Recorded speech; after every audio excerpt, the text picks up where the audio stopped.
तो एक तरफ ईरान सीजफायर के मौके को भी अपनी जीत बताकर आवाम का हौसला बनाए रखने की कोशिश कर रहा है, क्योंकि समंदर में अमेरिका की नाकेबंदी के बाद से ईरान के हालात खराब हो रहे हैं। हालात अमेरिका के भी ठीक नहीं है। खासकर ईरान जंग के बाद से अमेरिका में डिफेंस खर्च और हथियारों को लेकर फिर से चिंतन शुरू हो गया है। अब खबर है कि अमेरिकी सेना अगले साल ड्रोन और हवाई सुरक्षा पर खर्च बढ़ाने पर जोर दे रही है, क्योंकि ईरान युद्ध में इनके इस्तेमाल के बाद जरूरत महसूस की जा रही है। हालांकि दावा है कि अमेरिका के पास अभी मौजूदा जंगों के लिए काफी हथियार मौजूद हैं, लेकिन लंबे समय की तैयारी पर इसका असर पड़ा है। खासकर अगर जल्द ही कोई दूसरा युद्ध छिड़ जाता है तो ड्रोन और मिसाइलें ऐसे में कम पड़ सकती हैं।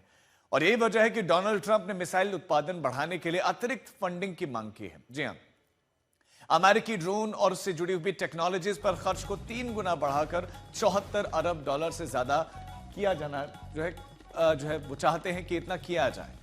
30 अरब डॉलर से ज्यादा उन जरूरी हथियारों में वो निवेश करना चाहते हैं जिनमें मिसाइल इंटरसेप्टर भी शामिल है, क्योंकि अमेरिका भले ही कहे कि उसके पास हथियारों का भंडार अभी भी काफी है, लेकिन चीन जैसे किसी मुल्क से अगर जंग की सूरत पड़ती है तो ऐसे में ये बहुत कम पड़ सकते हैं, क्योंकि ईरान जंग में ही हथियार खाना इतना ज्यादा खाली हो गया है कि उसे भरने में 5 साल तक का समय लग सकता है। अब centre for strategic and international studies के एक विश्लेषण के मुताबिक अमेरिका में 45% सटीक मारक क्षमता वाली मिसाइलें इस्तेमाल हो चुके हैं, जबकि 50% थार्ड मिसाइल इंटरसेप्टर भी खत्म हो चुके हैं। लगभग 50% पैट्रियट हवाई सुरक्षा मिसाइलें भी अमेरिका इस्तेमाल कर चुका है। लगभग 30% टॉम हॉक मिसाइलें भी इस्तेमाल हो चुके हैं, और इसके अलावा 20% से ज्यादा लंबी दूरी की और नौसैनिक इंटरसेप्टर मिसाइलें भी उसके खत्म हो चुके हैं। और ऊपर से ताजा एक पोल के मुताबिक, एपनॉक पोल के मुताबिक, जंग की वजह से अमेरिका के अंदर जो कीमतें बढ़ी हैं उसका असर डोनाल्ड ट्रंप की लोकप्रियता पर भी सीधा सीधा पड़ा है।